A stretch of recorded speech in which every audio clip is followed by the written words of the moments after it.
Over the last few videos, we've looked at creating a challenge in pseudocode and converting that to Python, Visual Basic and C#. And that's been aimed more at GCSE level. In this video and the following videos, we're going to increase the complexity and look at more A-level contents.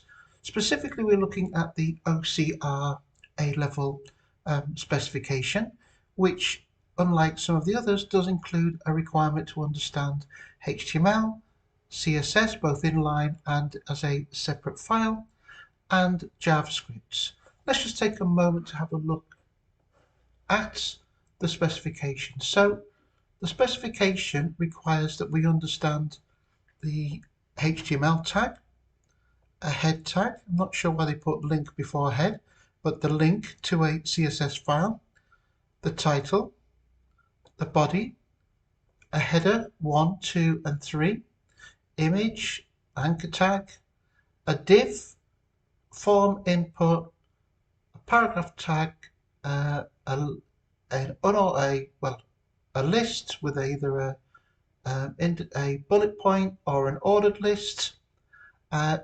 You're required to understand about taking CSS for an actual element, for a class, or with an ID.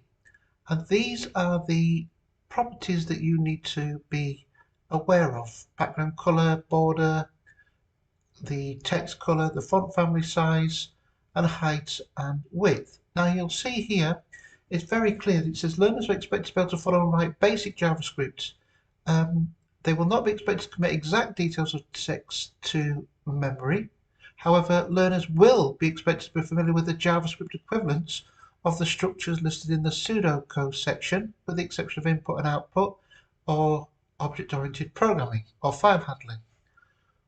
It talks about how you can do an input and how the different types of outputs. We're going to be concentrating on these two. So looking at this, I've put together a challenge, and we're going to do this in 3 parts.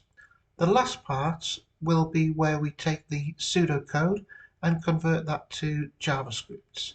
The first part, we're going to simply create some HTML and CSS to display a heading, some text, a red square with a particular size, and a button with the text random color. In the second video, we're going to update that so that when we click on the button, it simply sets the color of the square to blue. So just changes it from red to blue and then displays the color of that square below the button. So there's an output and there's an input.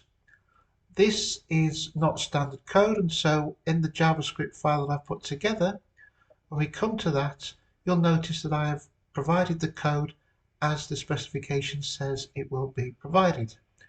Like I said, the third part will be going through the pseudocode that we wrote in the beginning, or its conversion to JavaScript. So let's have a look at this. So I've created an index.html file, and other than this comment, it's empty. I've created the main.js, which I've referred to, and a style.css. And the reason I've called it style CSS will become apparent later. So let's just go back. Now, we do need to be able to understand each of those HTML elements, but especially at A level, we need to be able to understand what are the benefits of an IDE. That's a very common question. And of course, you might talk about IntelliSense, auto-completion, debugging, all kinds of things like that, but we can also get macros. So for example, when I wish to create a boilerplate starting point for my HTML, I'm using Visual Studio Code here, and I can simply press the exclamation mark and tab, and we actually get a boilerplate to start with. And that's important so you can understand these type of things that can happen. But because this is an A-level project, I'm going to remove most of those and start from scratch. So the first thing we need to do is declare a HTML And again, we are in Visual Studio, so this nicely generates the closing tag for us. Don't forget to do that if you're using a different type of IDE. Then we need to have a head, and inside that head we're going to have a title, and we're just going to call that random color generator. Now remember, this is the title that is displayed in the browser tab. Forgive my spelling here, not in the actual body of the text, because anything that's shown on the screen is shown inside the body. So we need to also be able to include a CSS file, and we want to include the style.css. So we need to do again, using our macros, I can do that just like that, and you'll notice that it automatically calls it style.css, and that's why I did that. Now I'm not going to retype that out, but you can see it is link. We need to put the rel equals style sheet in there because it's a style sheet. Its href is where the name of the file is, and it's in the same folder, so we don't need to worry about forward slashes, and it's called style.css. So that takes us to the first part. So what do we need next? We need a heading called random color generator. We can choose a heading. We remember from the specification H1, H2 or H3. Well, technically this is the only one on the page, so it should be a H1, and I'm going to put that in here. Then we need some text. Well, to display text we would use a paragraph. There are other ways, but this is effectively a paragraph of text, so I'm going to paste that in here. We then need a red square, and I'm going to come back to that in a moment, but we then need a button below the square with the text random color. Going back to here, we can see that in terms of the submit button, we can use input where it says type equals submit, because there's a submit button. So using that, we can say input type is equal to submit, and its value is equal to, and it says that we need to call that random color. Now this is one of those that is a self-closing element, and I'm going to come back to the red square in a moment. For a moment I'm going to save that. Now again, we're in Visual Studio, and one of the nice things about that, it has a plugin called Live Server, and so if I click now on Live Server, I'm just going to move that over to here, and essentially we can now see, and the beauty of Live Server is that if I change this now to random color 1 and save it, you can see that it automatically updates that for us. And so we have a title, some text, and a button. Does nothing, of course, when we click on it.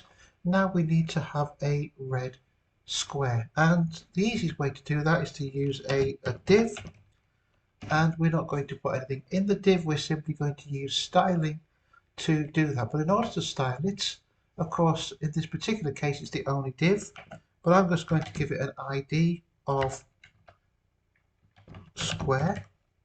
And while I'm at it, I'm also going to give the submit button an ID of btn submit, or button submit. Of course, you'll see it looks absolutely no different when I save that. So how can we modify this square? So first of all, we need to remember that if we were just using div, we wouldn't need to put anything before the div. If we're using a class, which we're not in this case, we'll put a dot, and then for a ID we use a hash.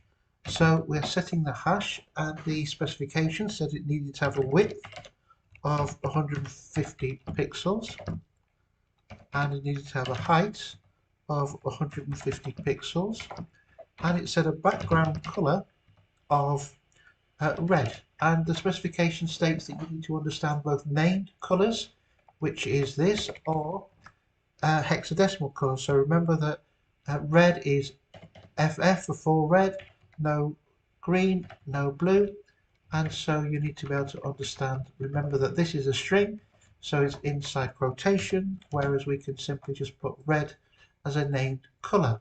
Now if I save that, you'll see that we now have a red random, sorry, we don't have a random colour, we simply have a red square on the screen. So going back to our part 1, we can see that we've created some markup, we've added a header, we've added some text, we've created a red square, and we have put a random colour or a button with random colour. And so that's the HTML CSS part of that. You need to be able to do something as simple as this at A level for OCR.